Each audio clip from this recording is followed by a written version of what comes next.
Di daerah tersebut, adakah aktivitas kegiatan menembak?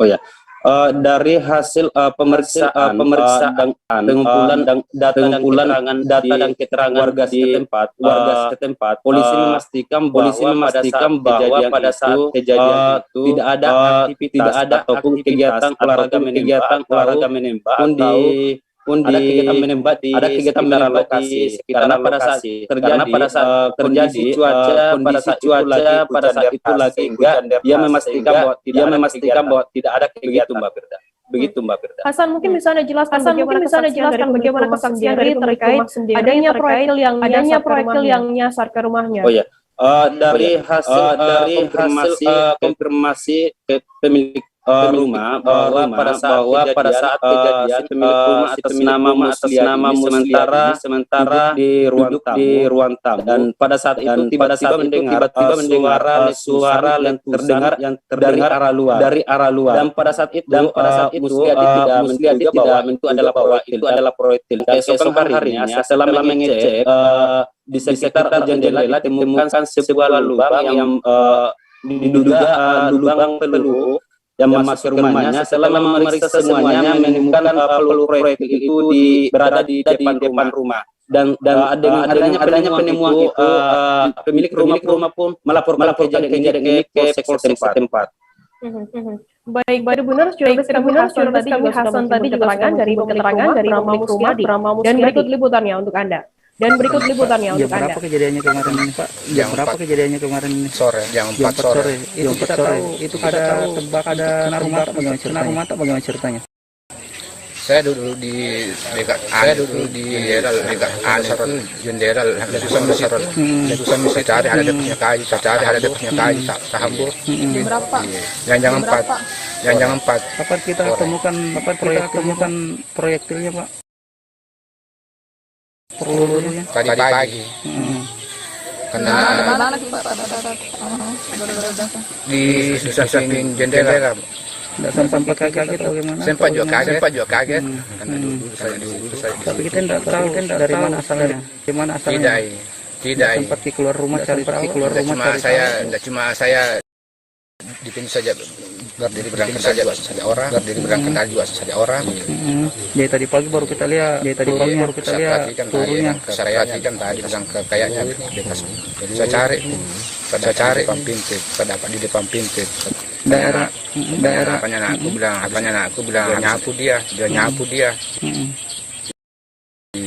Daerah sini biasa orang bagaimana? Kalau penembak biasa dia ada Pak. Jarang. Tapi kalau kita lihat menurut urusan apa angin itu. Kalau masalah itu Pak, kalau masalah itu saya bilang tidak tahu itu kalau biasanya begitu ya senapan angin. Kalau biasanya begitu ya senapan angin lebih kecil ya. Jadi tidak resah ini Pak, tidak takut sementara. Begitu Pak. Iya. Kalau begitu kalau masalah hanya benci juga kita Pak, punya benci juga kita Pak.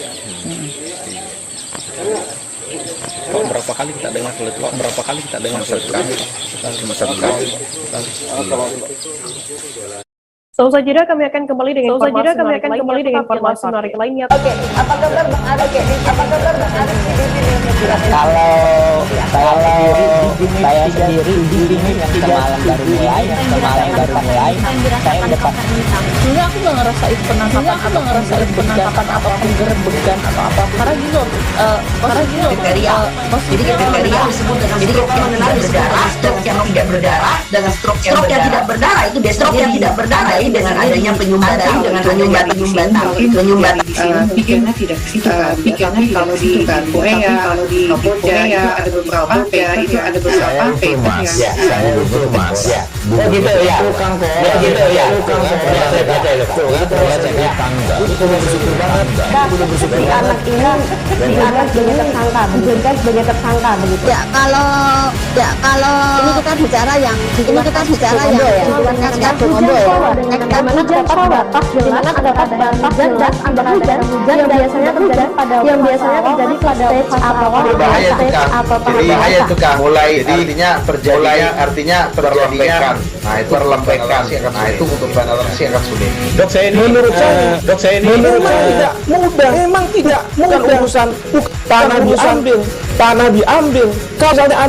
Kalau misalnya Amerika Serikat, saya lihat sekarang. Rasulullah mengatakan dalam sebuah hadis, berpuasa Sawal, hari Sawal. Oke, apa dokter harus di sini?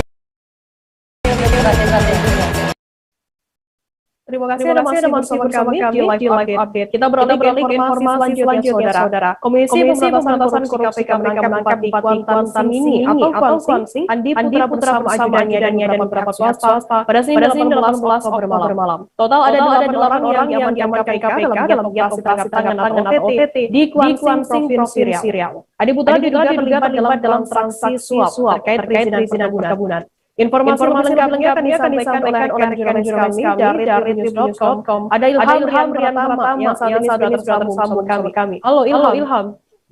Halo Firda. Ilham, bisa Anda jelaskan bagaimana saat ini perkembangan OTT terhadap Bupati Kuansing Andi Putra? Ya, jadi Firda dan Tribuners, tim penindakan KPK mengamankan 8 orang dalam OTT di Kabupaten Kuansing, Provinsi Riau pada Senin tadi. Lembaga Sirasuah menangkap Bupati Kuansing Andi Putra bersama ajudannya dan beberapa pihak swasta. Andi Putra diduga terlibat dugaan suap terkait perizinan perkebunan. Demikian Firda.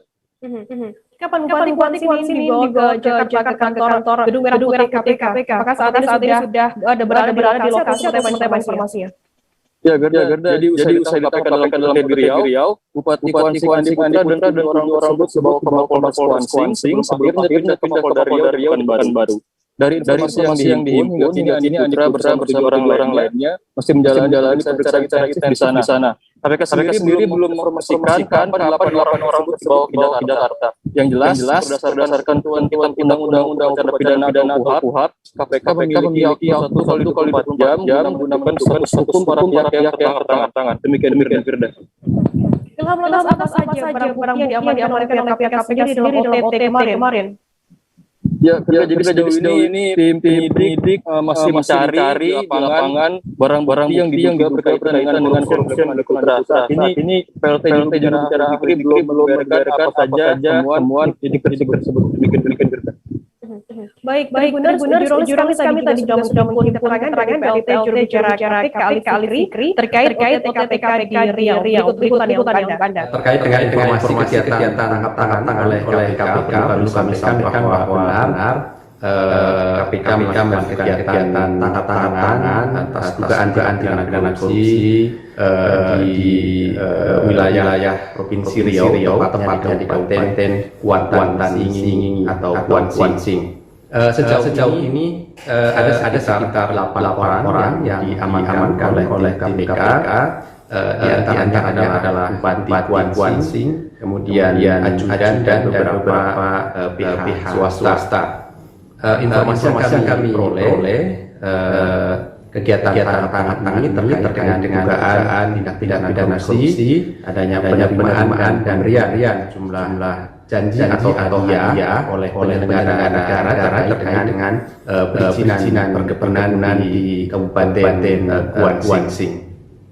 Tim KPK masih melakukan pemeriksaan terhadap pihak dimaksud dan tentu akan kami informasikan perkembangannya lebih lanjut.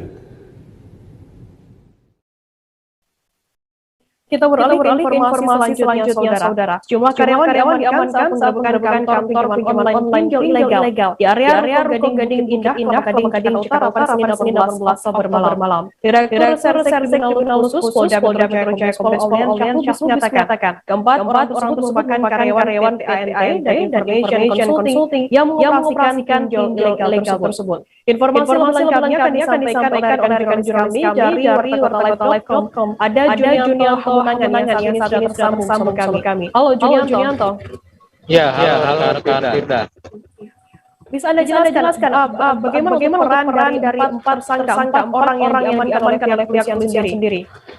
Ya, pada saat kemarin Direktorat Polda Metro Jaya melakukan pembahasan terhadap sebuah kantor pinjaman online ilegal yang berada di kawasan Kelapa Gading, Jakarta Utara. Pada tersebut kepolisian mengamankan banyak 4 orang karyawan yang mereka diri masing-masing sebagai supervisor dan kolektor maupun bagian kolektif terhadap para nasabah mereka.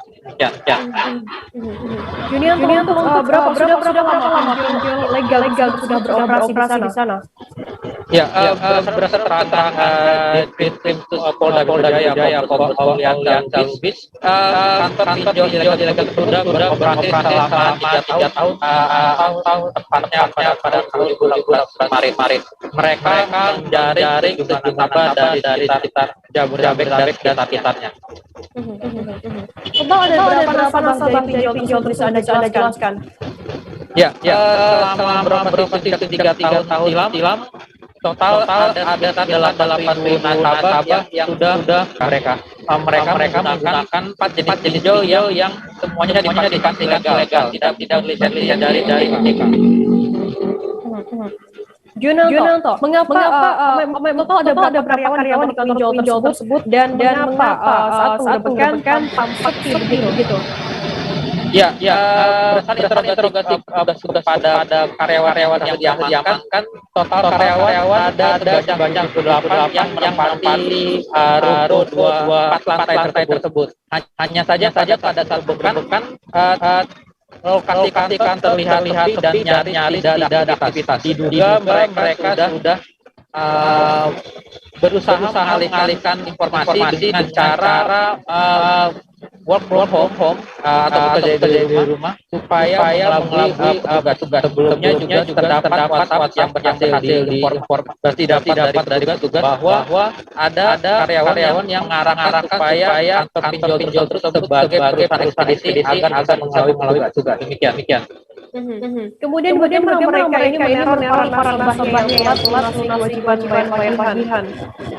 Ya, para dari pinjol ilegal sebelumnya sudah mendata siapa saja nasabah yang telah melunasi kewajiban untuk membayar hutang mereka. Nantinya mereka yang tersebut akan diancam dengan kata-kata dan tidak hanya itu saja, foto-foto dari para nasabah tersebut juga akan diedit sedemikian rupa dengan menggunakan gambar-gambar yang mengandung pornografi sehingga anak mereka akan terganggu dan menjadi merasa tindak Baik, terima kasih. Kami tadi juga sudah mengeterangkan dari Direktur Reserse Kriminal Khusus Polda Metro Jaya, Kombes Pol Auliansyah Lubis. Berikut liputannya untuk Anda. Ini adalah PTNT and Information Security.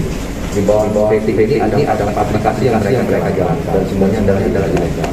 Kalau kita lihat pada malam hari ini kondisinya agak sepi karena memang mereka mulai memperlakukan bekerja di rumah. Jadi mereka melakukan pekerjaan dari rumah masing-masing dan semua aplikasinya dikerjakan oleh seperti modem dan cara lainnya seperti itu. Pak, tadi kan mengatakan mereka dia di rumah masing-masing. Apakah juga banyak akan dilakukan pemanggilan mereka sampai hari ini, Pak? Ya. Data itu ada pada kita sekarang ini tidak kemana-mana ya, yang kita tetap melakukan pemanggilan mereka dan perlu sampaikan bahwa saya jangan sampai ada lagi nih, mulai dari rumah ini yang kerja di rumah sampai nanti tidak ada lagi pelagihan. Kita telah tahu ada mereka ini kita lagi panggil di beberapa ya kita ambil karena mereka berjawab khususnya mereka yang di kolektor atau bagian penagihan. Tadi mungkin teman-teman semua sudah lihat di komputer mereka masing-masing dengan cara penagihan itu ada bukti, kemudian yang nanti ada ancaman dan kemudian dia akan mengembangkan terkait dengan akses dari mana mereka mendapatkan telepon nasabah tersebut. Menteri Pemberdayaan Perempuan dan Anak-anak atau PPA, Gusti Agung, Igusti Ayu Bintang Darmawan menyampaikan mohon pada Selasa 16 Oktober 2021. Menteri didampingi Ketua TPPK Sulut, Tambuan, dan Kepala Dinas PPA Sulut terkait Titanus. Selanjutnya rombongan menuju lembaga pembinaan khusus anak, pemohon dan LP perempuan kelas Manado yang ada di Kelurahan Kolengan, Kecamatan Tengah. Informasi lengkapnya akan disampaikan oleh rekan jurnalis kami dari Tembu Manado. Ada Hesli yang saat ini sedang bersama dengan kami. Halo Hesli. Ya, halo dia. Hesli, bisa Anda jelaskan apa saja yang dilakukan oleh tim PPA di Kota Mojokerto ini? Jadi dalam kunjungan, jadi bukan dia bersama Tuner kunjungan Menteri PPA ini tadi pertama-tama menyambangi di lokasi resort. Jadi di situ dilakukan makan siang. Selanjutnya rombongan menteri itu menuju ke LPK atau lembaga pembinaan anak. Jadi di situ menteri meninjau terkait adanya bagaimana cara pembinaan dan lembaga juga meninjau tentang pengelolaan hasil karya dari para LPK dan juga dilanjutkan dengan kunjungan lembaga permasyarakatan perempuan yang tepatnya berada di samping LPK. Jadi di situ juga dilakukan penyerahan bantuan kepada para anak-anak serta para narapidana perempuan dan juga para yang sementara dalam kondisi hamil. Ya, demikian dia. Sudah. Kemudian apa saja pesan dari dalam kunjungan tersebut? Anda jelas secara rinci.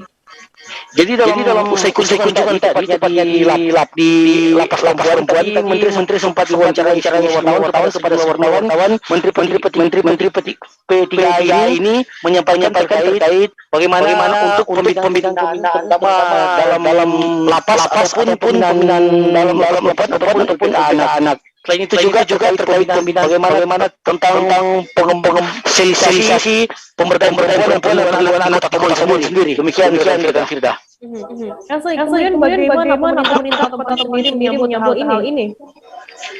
Jadi isolasi tadi Wali Kota Temuan Senduk didampingi wakil Temuan itu tadi menyampaikan apresiasi itu berterima kasih dengan Menteri PPA yang telah meluangkan waktu lagi diketahui Temuan Senduk merupakan kota yang pelajar di Sulawesi Utara. Untuk itu penyampaian evaluasi dari Menteri Kabupaten Madura harus menahan rasa sakit mendapatkan tembakan di kakinya Selasa 19 Oktober. Tindakan terukur diberikan tim Polres Sampang lantaran pria berusia 8 tahun tersebut berusaha melawan saat ditangkap. Diketahui pria itu merupakan pelaku pencurian motor di kantor Puskesmas Kedung Sampang Madura. Informasi lengkapnya akan disampaikan oleh kami dari Madura. Ada Hanggara Pratama yang saat ini sudah tersambung bersama kami. Halo Hanggara. Halo rekan Firda. Hanggara bisa dijelaskan apa aksi dari tersangka ini saat sarannya di kantor Puskesmas Kedung Sampang. Siap. Jadi sesuai dari informasi kepada Puskesmas Sampang bahwa tersangka sebelumnya ini telah mengincar kendaraan atau sarannya merupakan salah satu pegawai Puskesmas Kedung. Dan pada saat itu memang tidak baca sekali oleh kendaraan. Dalam pada saat itu pemilik kendaraan berada di dalam Puskesmas Kedung untuk menjalankan tugas hariannya yang jadi pegawai Kedung. Dan setelah pukul 11 siang ketika pada saat korban ingin keluar tiba-tiba ketika kaget melihat kendaraan sudah ada di tempat parkir, sehingga pada saat itu korban berteriak dan diminta oleh sejumlahnya untuk melaporkan langsung ke Polres Sampang, sehingga mulai beberapa upaya penangkapan segera dilakukan oleh tim Polres Sampang seperti itu. Mungkin bisa dijelaskan terkait penangkapan dari tersangka yang dilakukan oleh Polres Sampang. Jadi setelah mendapat informasi dari lapangan, tim Polres Sampang mendapat informasi bahwa yang bersangkutan ini berada di salah satu kecamatan di kota Surabaya, tepatnya di salah satu kos-kosan. Dan pada saat itu juga kemarin malam upaya penangkapan segera dilakukan, dan ternyata tersangka berada di kosan sedang tidur. Dan penggerbekan pun langsung dilakukan, dan pada saat itu juga tersangka melarikan diri atau upaya melawan, sehingga upaya terukur atau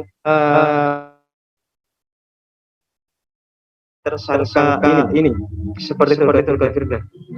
Dari pemeriksaan sementara dari tulisan di Hagiran, bagaimana? Apakah tersangka ini hanya melakukan curanmor di lokasi puskesmas itu saja, atau sudah melakukan pencurian di lokasi lainnya?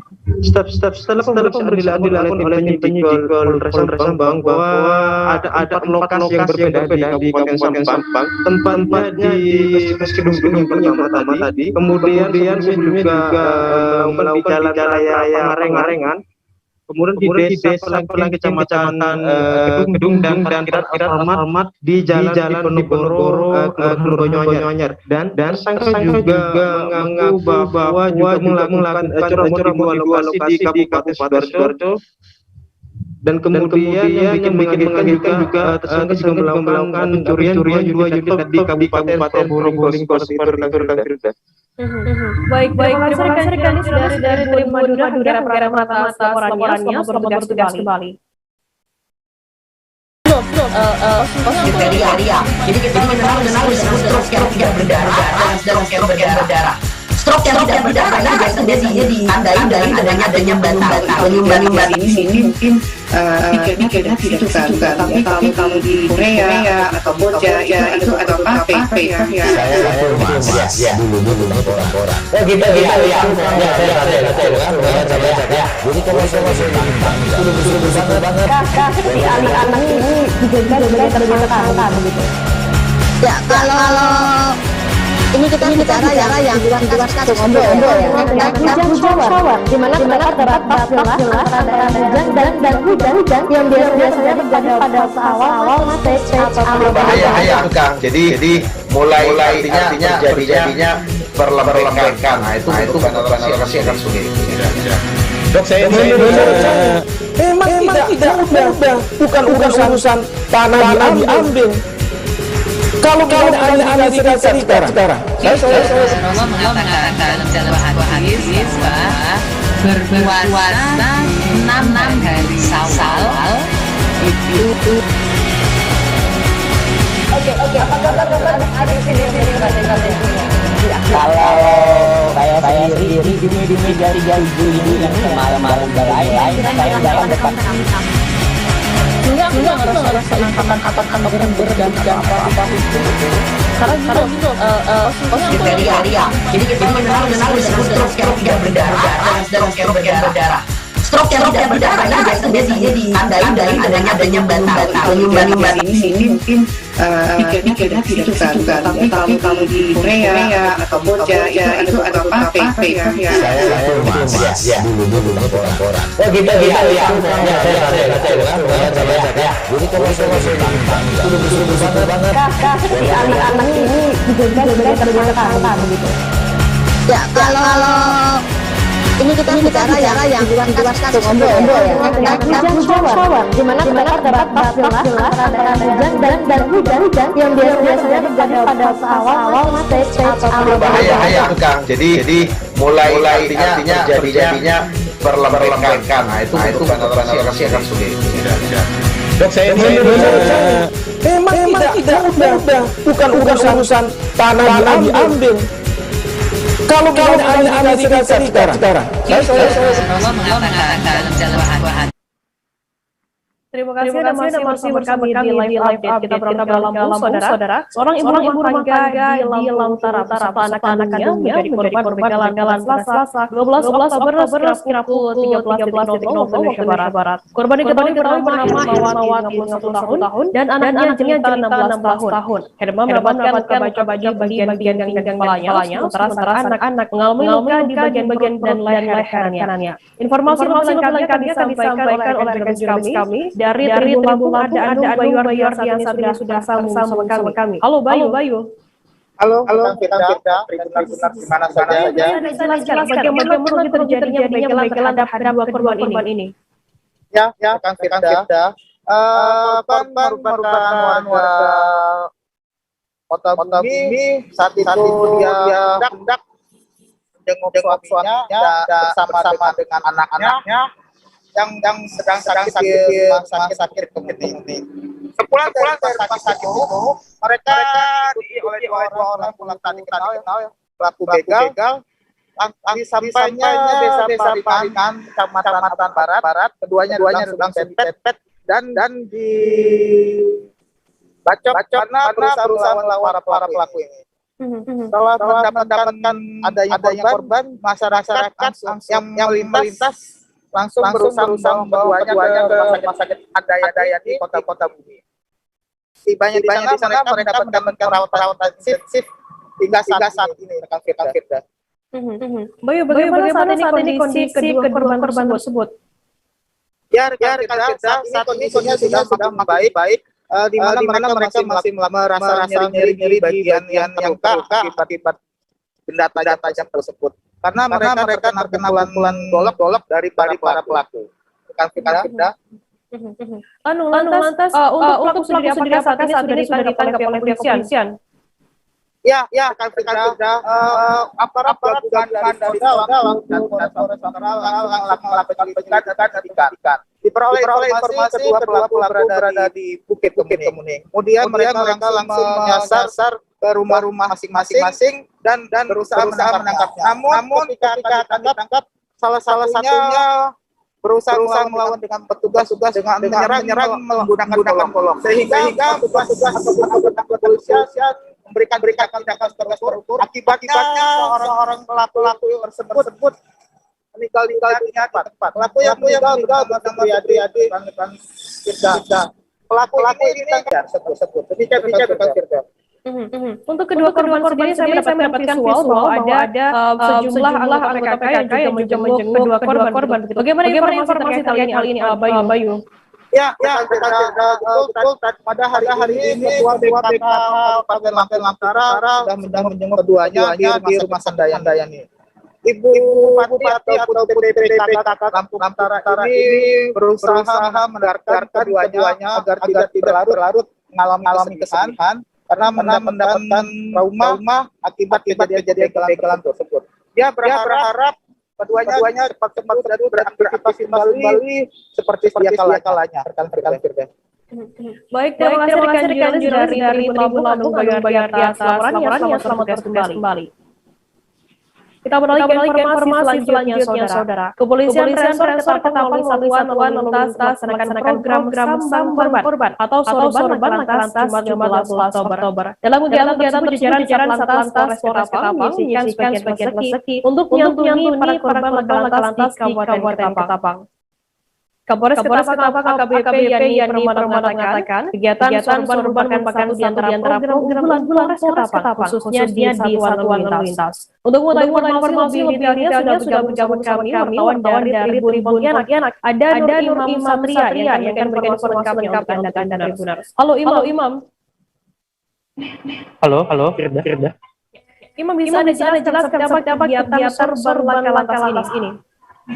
Iya, Firda. Jadi kegiatan sorban lantas ini merupakan bulan dari Ketapang lalu lintas.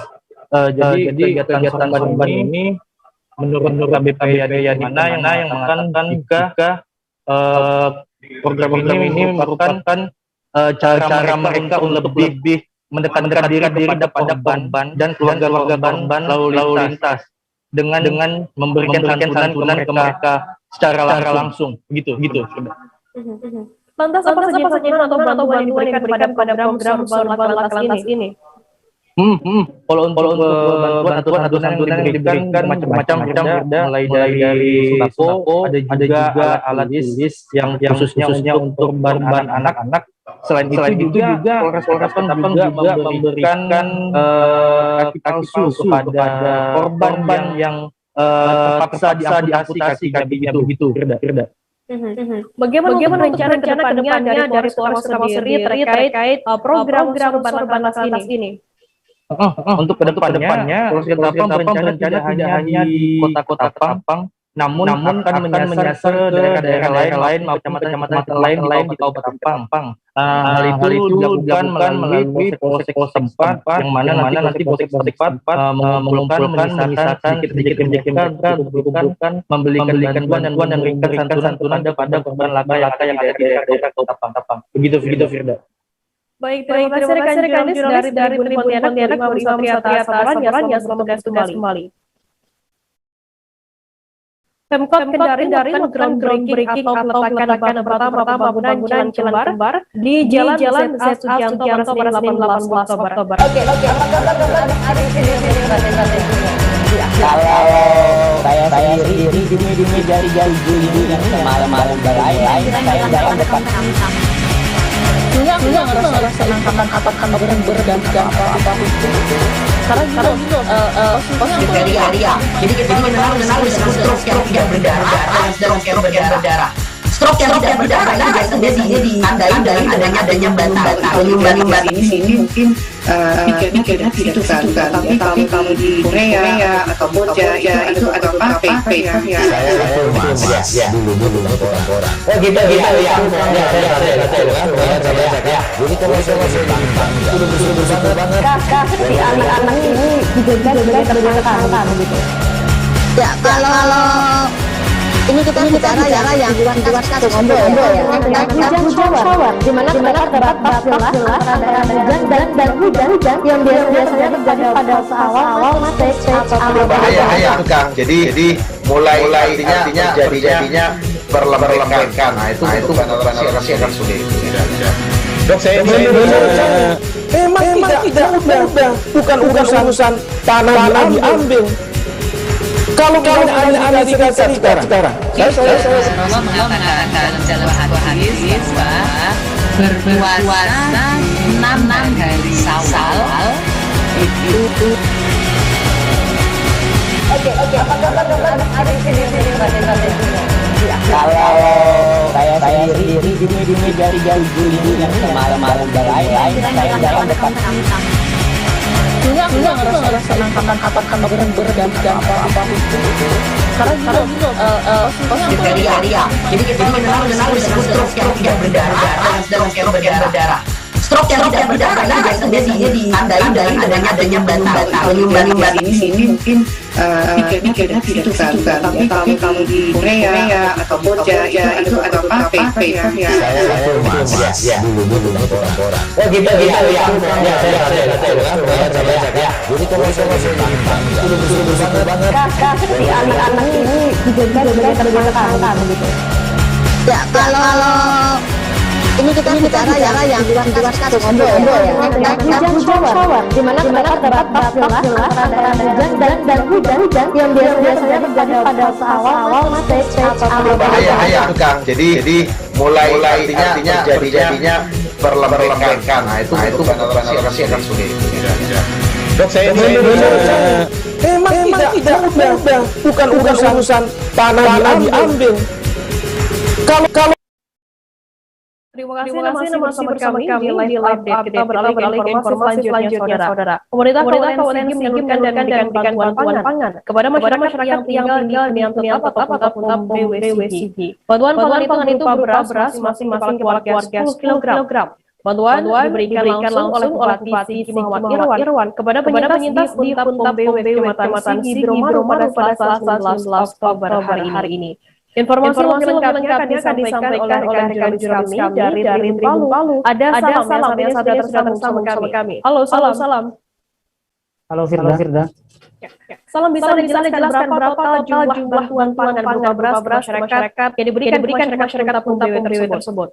Baik, terima kasih Firda dan Benar bahwa hari ini pemerintah Kabupaten Sigi melalui Dinas Ketahanan Pangan dan Perikanan Kabupaten Sigi, Ahmad Iqbal itu mengungkapkan dalam proses penyaluran bantuan kali ini sebanyak 5 ton 250 kg beras. Sementara menerima bantuan dan terdata yang masuk data itu adalah 1.752 jiwa atau 563 keluarga Firda. Salam, bagaimana bantuan ada di lapangan terkait penyaluran bantuan pangan tersebut? Baik, di hunian tetap POM BW pukul 11 waktu Indonesia Tengah. Penyaluran bantuan pangan terhadap masyarakat yang tetap di POM BW Kecamatan Bermoro Sigi itu diberikan langsung oleh Bupati secara simbolis kepada perwakilan penyintas di POM BW Firda. Kemudian apa tanggapan dari Ketahanan Pangan dan Perikanan Kabupaten sendiri terkait adanya penyaluran beras ke masyarakat ini? Baik, menurut Kepala Dinas Ketahanan Pangan dan Perikanan Sigi, Iqbal pihaknya melalui Sigi akan melihat situasi dan kondisi terkait cadangan pangan di Sigi. Jadi menurutnya program tersebut sesuai dengan program pemerintah Kabupaten Sigi terkait dengan pangan. Apalagi menurutnya yang tinggal di ketahanan pangan juga melihat dari aspek pendapatan penyintas yang stabil, sehingga dari aspek kemampuan mereka penyediaan pangan masih terbatas. Pemkab Sigi mengalokasikan bantuan pangan ini untuk masyarakat di Huntap. Juga diketahui dari data yang kami himpun di hunian tetap BW ini berdiri di atas lahan seluas Firda. Baik, jurnalis kami tadi juga sudah keterangan dari Kadis Ketahanan Pangan dan Perikanan Kabupaten Sigi, Rahmat Iqbal. Berikut liputannya untuk Anda. Bantuan untuk bantuan pangan di Huntap BW ini sebanyak 5.250 kg, 5 ton 250 kilo untuk 1.752 jiwa, 553 kakak. Kita lihat sesuai dengan kemampuan cadangan pangan kita. Jadi ini program ini kita sesuai dengan program pemerintah terkait dengan pangan. Apalagi di Huntap ini kan masyarakat yang terdampak bencana kemarin yang tidak pindah dari Huntap pada Huntap, tetapi dari segi aspek pendapatan mereka juga masih sangat terbatas. Sehingga pemerintah Kabupaten Sigi mengalokasikan bantuan pangan ini masyarakat di Huntap ini. Kabupaten Lawang Provinsi Sumatera Selatan. Saat ini berzona kuning komplas yang artinya Kabupaten Lawang adalah kabupaten dengan risiko rendah. Sementara untuk pemberlakuan batasan kegiatan masyarakat atau PPKM di bumi Salingwangi Krawati berada di level 1 di beberapa kegiatan masyarakat pelaksanaan daratan sudah mulai dilonggarkan. Informasi lebih lengkapnya akan disampaikan oleh rekan kami dari Sumsel. Ada Sari Romadhoni yang saat ini sudah bersama kami. Halo Sari. Halo, Tanfira, selamat sore. Sari, bisa dijelaskan bagaimana situasi PPKM dan zona COVID-19 di Kabupaten Lawang saat ini? Baiklah, Anda dan juga pemirsa Tribun dan pemirsa Tribuner.com. Jadi bisa kami sampaikan dari Kabupaten Lawang saat ini untuk PPKM ada di level 1. Lain juga untuk zona saat ini berada di zona. Begitu rekan Firda. Jadi pengamatan Anda di lapangan bagaimana kegiatan masyarakat saat ini di Kabupaten Lawang sendiri terkait saat ini tempat Lawang sudah berada di level 1 PPKM dan juga zonanya sudah zona kuning begitu. Baik rekan Firda.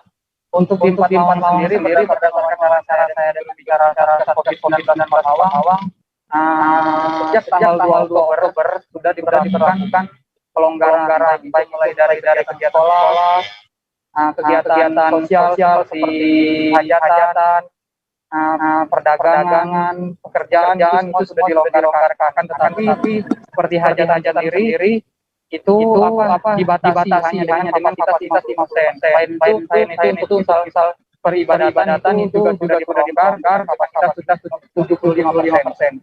Begitu Firda. Sari, seperti apa perkembangan terbaru kasus konfirmasi COVID-19 di Kabupaten Lawang saat ini? Baiklah, rekan Firda dan juga saat ini tercatat kasus kumulatif konfirmasi positif COVID-19 Lawang ada 377 ini orang. Nah, tetapi dalam 20 hari ini tidak ada tambahan tidak ada tambah hari. Nah, terbaru hari Senin itu ada tambahan satu orang. Memang saat ini yang bersangkutan sudah dirawat di Kota Palembang begitu Firda. Baik, benar sekali tadi juga sudah mengeterangkan dari juru bicara tugas COVID-19 Kabupaten Lawang, Dr. Arga Setiawan. Berikut liputan yang untuk Anda. Mungkin tidak ada perubahan. Tetapi kalau harus kita jelaskan, pertama yang dia belajar ini sudah dilakukan cara melakukan, tetapi harus sesuai dengan alat persiapan yang ada oleh yang pikir ya saya belum. Kemudian yang kedua, kita terang itu masih tetap diberlakukan WFH dan 20% banding 20%. Selanjutnya sektor sosial, kesehatan, dan lain-lain ini sudah bisa operasi 100%. Selanjutnya untuk pedagang atau usaha lainnya sudah bisa operasi 100%, tetapi dengan melakukan kesehatan. Selanjutnya kita makan ini sudah bisa dibuka. Kemudian kegiatan provinsi bangunan karya-karyanya bisa melaksanakan 100%. Kemudian kegiatan badan itu dapat dilakukan sampai dengan 50% kapasitas tersebut. Kemudian kegiatan sosial masyarakatnya masuk kegiatan kesehatan ini dapat dilakukan 50% dari kapasitas sebelum atau tempat kesehatan. Kita beralih ke informasi selanjutnya, saudara. Pemkot Kendari melakukan groundbreaking atau peletakan pertama pembangunan jalan kembar di Jalan Z.A. Sugianto pada Senin 18 Oktober. Jalan Z.A. Sugianto ini adalah salah satu ruas jalan akses jalan kembar yang akan dipertigaan kampus Universitas Oleo sehingga nantinya akan menjadi perempatan. Wali Kota Kendari Sulkarnain Kadir mengatakan di tengah perempatan jalan tersebut akan dibangun juga bundaran dengan diameter 120 meter. Informasi lebih lengkapnya akan disampaikan oleh jurnalis kami dari Tribun Ultra ada Devi yang saat ini sudah tersambung sama kami. Halo Amelda. Halo Firda. Amelda bisa dijelaskan bagaimana proses jalannya peletakan batu pembangunan jalan kembar tersebut? Ya baik Firda. Jadi proses peletakan batu pertama terkait pembangunan jalan kembar ini berpusat di Jalan Z.A. Sugianto yang merupakan salah satu akses jalan kembar tersebut. Peletakan pertama itu dilakukan Pemkot kemarin Senin 17 Oktober 18 Oktober 2021 dihadiri pula dengan oleh beberapa perangkat daerah Kota Kendari dihadiri secara langsung dan peletakan pertama itu sebagai tanda proses pembangunan jalan kembar. Jalan kembar ini sudah mulai diprogramkan sejak tahun lalu, Firda. Amelda bisa dijelaskan jalan kembar ini terletak di mana dan menyambungkan akses kemana saja?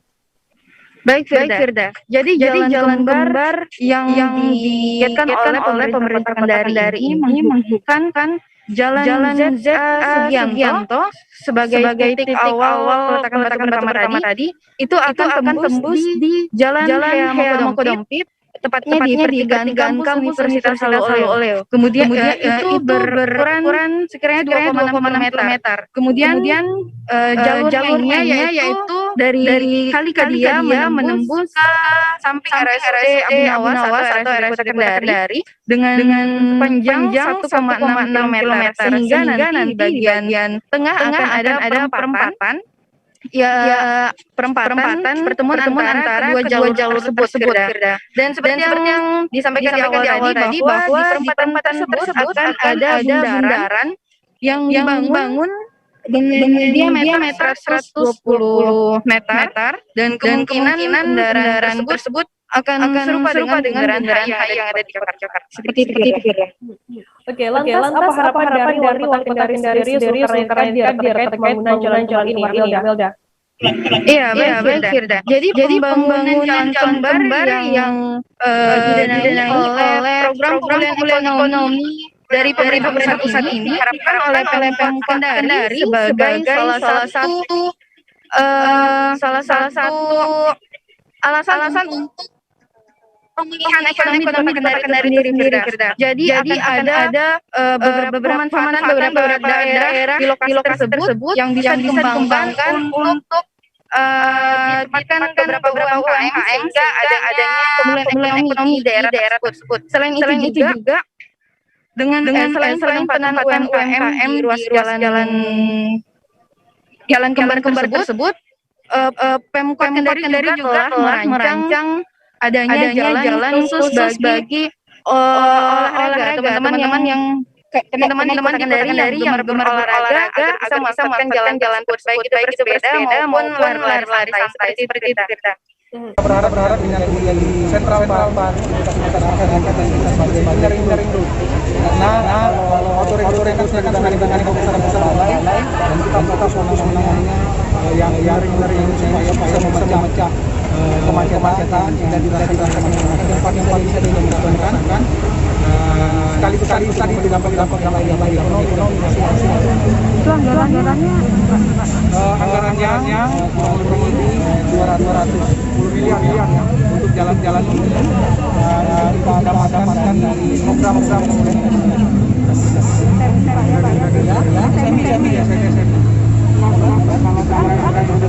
Alhamdulillah sejauh ini luar biasa operator masyarakat kita ya, dan jalan-jalan baik secara stres keuangan yang memang sedikit gagah harus ada lewat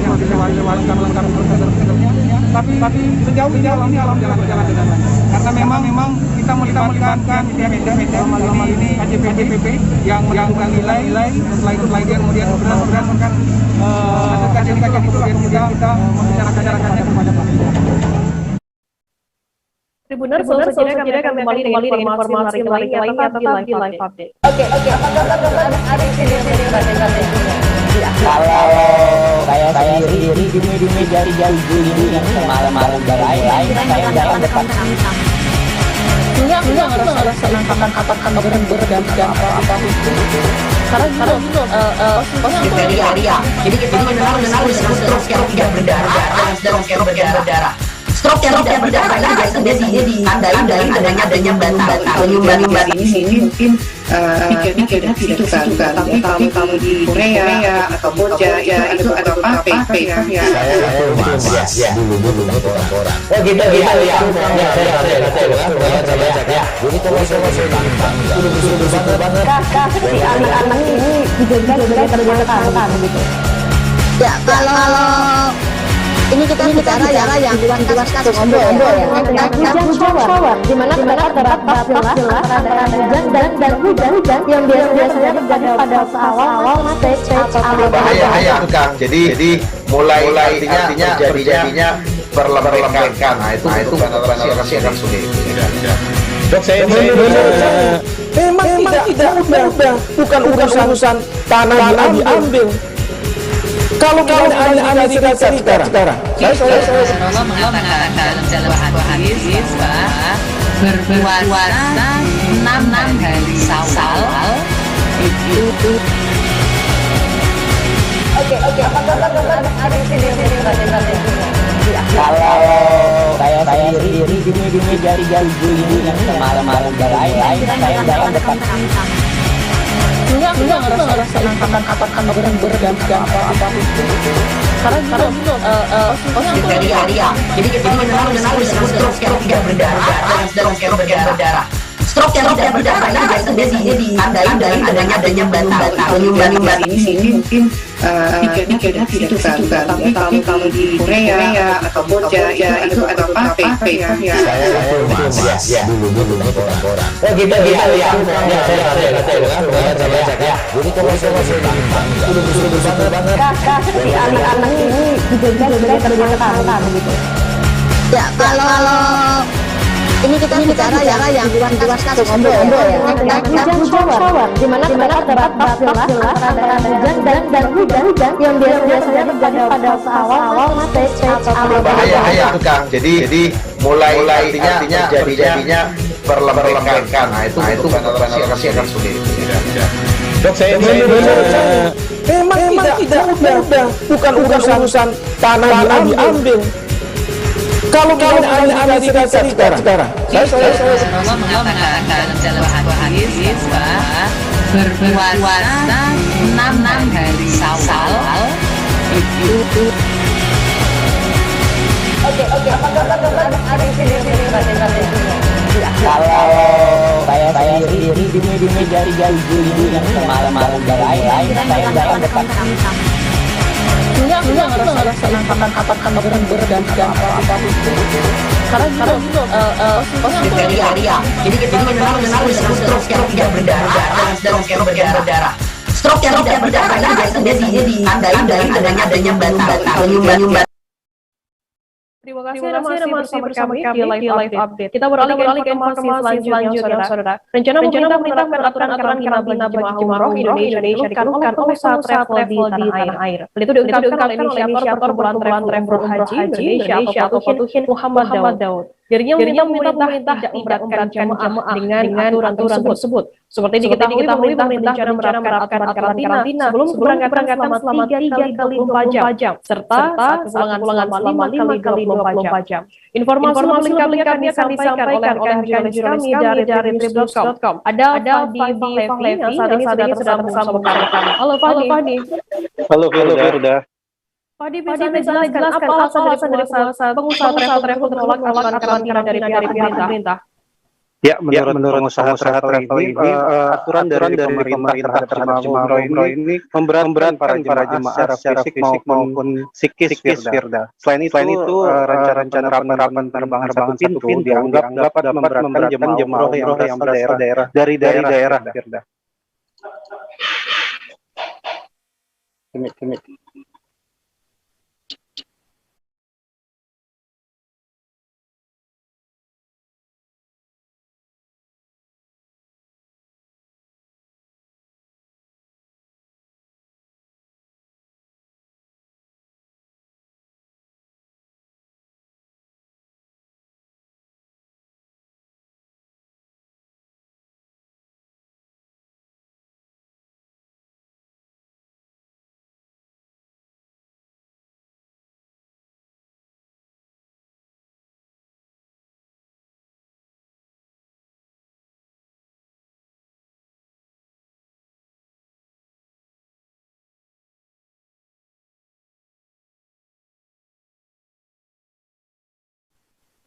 Fadi, kemudian bagaimana skema dari skema yang ditawarkan oleh pemerintah sendiri mengenai keberangkatan umroh ini?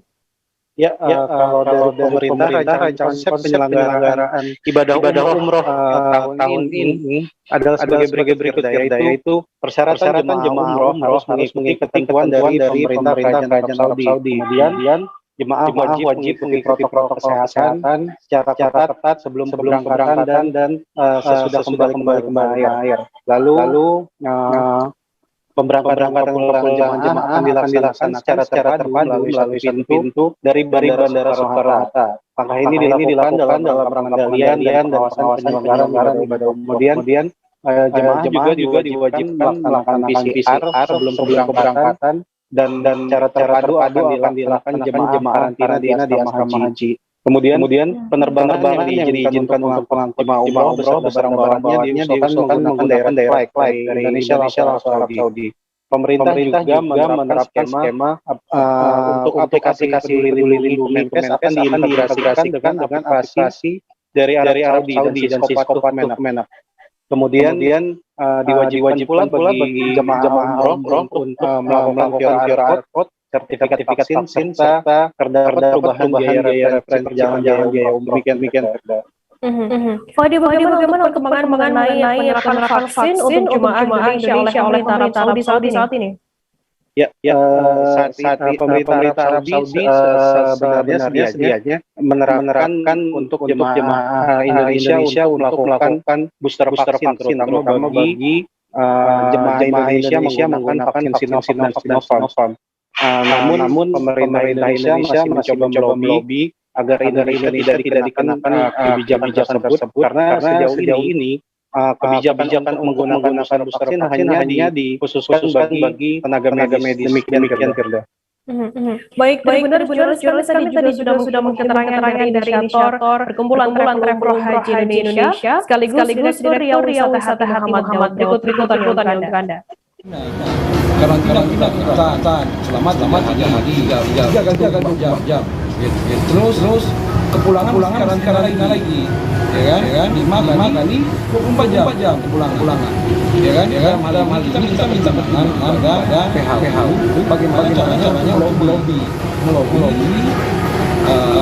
kepada yang alasannya begitu dari Kementerian Kesehatan Saudi diwajibkan cuma itu diwajibkan untuk karantina gitu. Jadi banyak tanya dalam hal ini. Sementara yang lain kok nggak harus seperti kita. Akibat pandemi COVID-19, para pembaca yang biasa berkunjung ke perpustakaan Kutai Kartanegara terjadi penurunan. Batasan sosial di tengah pandemi yang dilakukan untuk OPD terkait renovasi ikut memutus mata rantai COVID-19. Dinas Kearsipan dan Perpustakaan kemudian membuat gerakan guna para pembaca agar aktif kembali dengan meluncurkan aplikasi berbasis digital yakni Ikukar.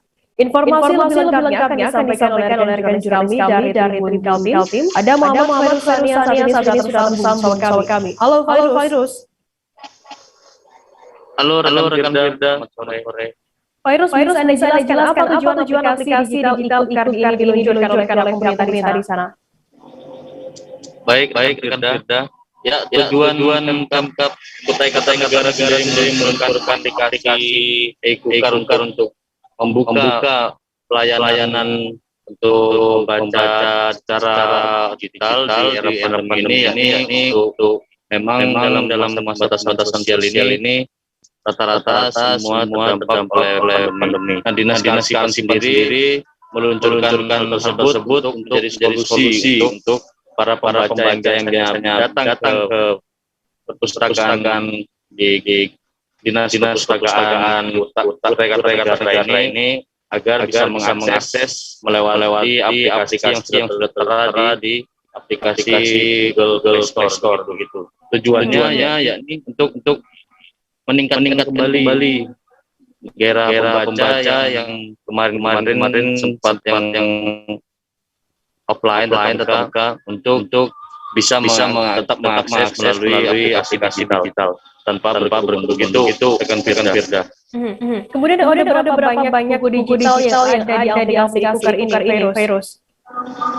Dari penjelasan Kepala Dinas Diarbus yaitu Dinas Kearsipan dan Perpustakaan Kutai Kartanegara sendiri, dia mengatakan ada 1000 judul buku yang ada di aplikasi Ikukar tersebut dan bisa diakses untuk berbagai macam baca ya mulai dari tingkat anak-anak, sekolah dasar, sekolah menengah hingga pembaca dari umum gitu dengan Firda. Fairuz, sejak diluncurkannya aplikasi ini ada berapa pengunjung yang sudah menginstal dari data grafik yang Anda dapat? Saat ditanyakan kepada Kepala Dinas Kearsipan dan Perpustakaan Ikukar Taufik, dia menjelaskan bahwa grafik di aplikasi belum bisa diperhatikan karena naik turun. Tapi dia mengatakan dan klaim bahwa ya dari beberapa OPD, dari beberapa kalangan DPRD, karena ada kerjasama dengan beberapa dari tingkat desa, kelurahan, bahkan tingkat kecamatan, dia mengklaim bahwa ini sudah jalan dengan baik dan banyak yang sudah mengunduh aplikasi Ikukar ini. Gitu kan Firda. Terkait rencana kedepannya dari pemerintah sendiri terkait aplikasi Ikukar ini seperti apa informasinya, Fairuz? Dari informasi yang didapat di lapangan dari Kepala Dinas Kearsipan dan Perpustakaan, di pihak terkait juga mengatakan bahwa nantinya akan ada integrasi antara pemerintah kabupaten dengan pemerintah provinsi terkait penyediaan buku dan misalnya pengembangan aplikasi ini supaya berkembang dan bisa diakses untuk seluruh masyarakat yang mana berada berbeda. Baik, terima kasih rekan jurnalis dari Tim Kaltim Muhammad Faisal atas laporannya. Selamat bertugas kembali. Kita beralih ke informasi selanjutnya, saudara. Dalam menyambut Maulid Nabi Muhammad SAW tahun 2021, sebuah toko roti di Madiun membagikan semua roti produksinya secara gratis dan tanpa syarat Senin 18 Oktober. Tanya di satu outlet bagi roti tersebut dibagikan di lokasi milik MM Bakery. 3 outlet tersebut terletak di Jela di Panjaitan, Kota Madiun, kemudian di Desa Pangkutan Geger, Kabupaten Madiun, dan Desa Bagi, Kecamatan Madiun, Jawa Timur. Informasi lebih lengkapnya akan disampaikan oleh rekan jurnalis kami dari Jatim. Ada Sofian Arya yang saat ini sedang bersama kami. Halo Sofian. Halo, selamat sore. Sofian, bisa dijelaskan bagaimana antusias masyarakat terkait bagi roti gratis ini? Ya, dalam menyambut Maulid ini salah satu bakery atau roti di Madiun membagikan roti produksinya secara gratis. Sontak saja ini disambut siap oleh masyarakat di Kota Madiun maupun Kabupaten Madiun. Mereka langsung menggeruduk toko atau outlet bakery yang membagikan roti gratis ini. Ini dimulai dari tengah hari ada yang mulai jam 1, ada mulai yang 12 siang tergantung masing-masing, dan rata-rata ini langsung habis dalam 1 jam saja. Untuk pelanggannya ini macam-macam, ada dari anak sekolah, dari ibu rumah tangga, dan ada yang kerja. Mereka menyerbu untuk memborong roti itu secara gratis. Untuk pelanggan, untuk pemilik bakery sendiri tidak membatasi sebenarnya harus berapa banyak mengambil roti ini, namun untuk sempat saja karena masih banyak pelanggan lain yang ingin mencicipi roti bakery ini, sehingga disarankan saja mengambil. Rata-rata mereka mengambil satu roti, dan itu pun dipersilakan untuk memilih roti. Kemudian apa motivasi dari pemerintah sendiri membagikan produksi roti secara gratis ini? Sebenarnya ini dalam setiap tahunnya selalu menyambut hari besar Islam secara meriah pada tahun sebelumnya ini mereka menjalankan istiqosah. Namun karena ini dalam masa pandemi 19 tidak diperkenankan untuk berkerumun, sehingga mereka merontak dan memilih untuk membagikan rotinya secara gratis di hari besar Islam ini. Untuk roti yang diberikan di 3 outlet di Madiun, ada berapa, Sofian? Kalau rotinya ini ada ribuan, jelas hanya ini kalau pada hari-hari biasa mereka bisa memproduksi menggunakan 12 sampai 13 kilogram tepung untuk bagi-bagi roti ini super banyak hingga 20 kilogram tepung. Sebenarnya mereka ingin menambah lagi jumlahnya, namun karena tenaganya dan sudah tidak memenuhi, sehingga hanya bisa mengolah sekitar 20 kilogram tepung. Jika pada hari biasa mereka mulai memproduksi tepung, memproduksi roti pada pukul siang. Ini sejak habis sudah mulai memproduksi hingga sekitar jam 10 siang sampai 11 siang, lalu membuka outletnya dan mulai membagikan rotinya secara gratis. Baik, jurnalis kami tadi juga sudah menghimpun keterangan dari perwakilan MM Bakery bernama Farid. Berikut Anda. Ini euforia dan menyambut hari lahir kita Nabi Muhammad.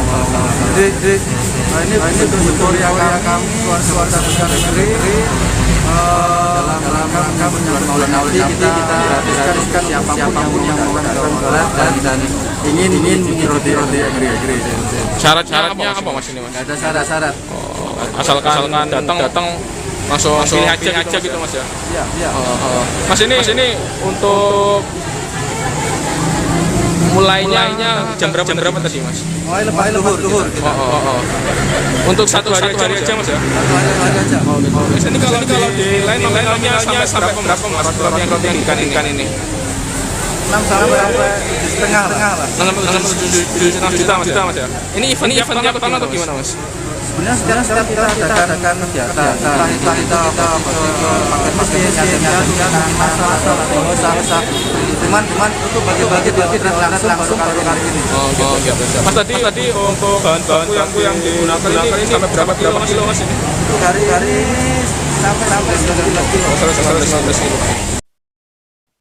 Tribuners, informasi tadi sekaligus perjumpaan kita dalam live update hari ini. Jangan lupa saksikan terus live update di kanal YouTube dan Facebook Tribun Network. Masih dengan pandemi Tribuners, kami terus mengingatkan Anda selalu menerapkan protokol kesehatan dimanapun Anda berada. Saya